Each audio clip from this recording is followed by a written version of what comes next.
name is Minna, founder of the Foco Academy. We focus on mentoring and teaching the success principles and how to apply the principles to 3 areas of life that money can't buy: health, time, and love relationships. Now, there's only a few more days left in the year, and we're not only just going to a new year, we're actually going to a new decade. That's big. It only happens once every 10 years. So, how was the last 10 years? Was it just about the same as your previous 10 years? Do you want your next 10 years to be the same as your last 10 years? If you are, that's perfectly fine. Many people lead exactly the same life year after year, decade after decade. There's nothing wrong with that. But maybe there's something that you want to improve in your life. Maybe you've gained some weight and you can't seem to get rid of it. Maybe you've lost the energy and the drive to excel in your work.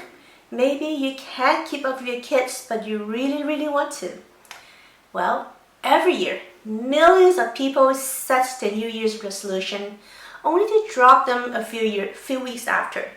That's why you tend to see a lot of people at the gym on January 1st, and then the crowd dies down in February, and then by March or April, the gym is pretty much empty again. Why is that? Is it because you don't have the willpower to keep it up? No, I don't think so. I don't think that willpower is the problem. The real problem is how you set your goal and your resolutions. Now, you may have heard of SMART goals. You may even have tried setting a SMART goal and it still didn't work. Why is that? Here's why. And if you want your next new decade's resolution to actually come true, then stay with me. I'm going to run through this SMART goal that everybody talks about and tell you what you really need to do to actually achieve your goals. So SMART stands for specific, measurable, achievable, relatable, and timely. What does it really mean? Now, S stands for specific, meaning you don't set a goal that you want to lose some weight. Make the statement more specific by saying something like, I will lose 10 pounds by March 31st. There. That's specific, but what it doesn't do is that it does not drive your emotions. What do you want? Why do you want to lose your 10 pounds? Why do you want to maybe learn a new language or whatever your goal might be? Something like, I want to lose 10 pounds so that I can go to my high school reunion and be the hottest girl in class. That's cool. I want to learn Italian so that when I go to Italy in summer, I can really immerse in the local lifestyle and not just do the tourist things. I want to get more energy so that I can play basketball with my kids. There should be a strong personal reason why you want to achieve that goal. If you don't, then I suggest you set another goal. Now, the next thing is measurable. This is probably one of the reasons why people like to use weight loss as their New Year's resolution, because it's easy and measurable. Now, not everything is measurable, like I want to be happier or I want to have more energy. So you may want to have to dig deeper into your goal or resolution by answering this question. I will be happier, more energetic, fill in the blanks, when, and then fill in the blanks. Now, give you an example. I will have more energy when I can consistently get 8 hours of sleep every day, where I no longer need to take naps in the afternoon and I don't rely on caffeine and energy drinks to get me through the day. Now, when you answer this question, you are essentially telling yourself 2 things. 1, that you know what it takes to get to your goal. And 2, your goal can now be measured by, let's say, the number of hours of sleep, etc. But that's not all. You would also want to break down your goals into smaller chunks so that you can measure your progress as well. For example, I want to lose 10 pounds by March 31st by losing 0.8 pounds every week. That way, you can weigh yourself weekly and see if you are on track or not. And of course, it is really important to document your progress. This is where the trackers and journals come into play. Next is achievable.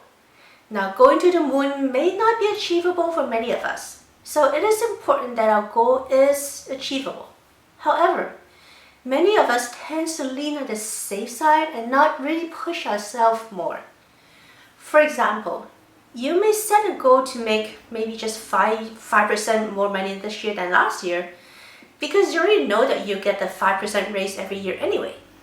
Now that's kind of a useless goal, do you think? The purpose of setting a New Year's resolution is so that we can push ourselves to achieve more and really bring out the best of us. So set your resolution and your goal just a little bit higher than your threshold. This way, you will be more motivated to change. But what many people don't do is that they don't plan for failures and roadblocks. For example, you may resolve to eat only healthy foods. Then what happens? You put the French fries into your mouth and you think, oops, that's it, my goal is busted. I might as well just go back to my old ways. That's not how it works. Look, you've got to give yourself a break once in a while. Unless you're an alcoholic and you're coming off alcohol, you don't have to be so strict to yourself. Treat yourself kindly. There are many people that are nice and kind to everybody else except to themselves. Understand that you will have occasional setbacks and roadblocks. Give yourself a break and keep moving forward towards your goal.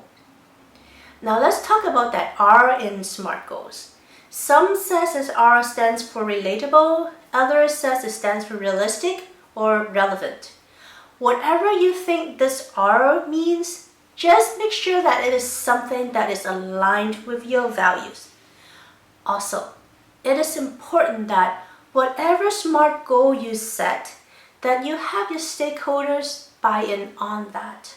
For example, you may set a goal to work on a huge project so that you can make a big chunk of bonus or income. But that means you'll be spending more time at work and less time with your family. If that's the case, tell your family ahead of time that you needed to spend more time at work so that you can get that big bonus so that you can bring the whole family to Disneyland or whatever. Your family are your stakeholders, so if you choose to pursue a goal that will affect your relationship with them, you need to get their buy-in and their support. Now last is that your resolution needs to be timely or time-bound. So that's pretty straightforward. What the SMART goal doesn't do is that it doesn't tell you to set up checkpoints or milestones on your achievements. If your goal is to lose 10 pounds, you may want to set up a checkpoint every week to make sure that you're on track. You may also want to set 5 pounds as a milestone and make it a celebration. Hey, you're halfway to your goal and it's definitely called for a celebration. Write down how you would celebrate each of these milestones so that you can actually look forward to achieving these milestones while you are working hard on your goals. So that's it. Now it's your turn to redefine your New Year's resolution. We hope that your next decade will be fantastic, fun, and fulfilling. Until next time, love what you live and live what you love.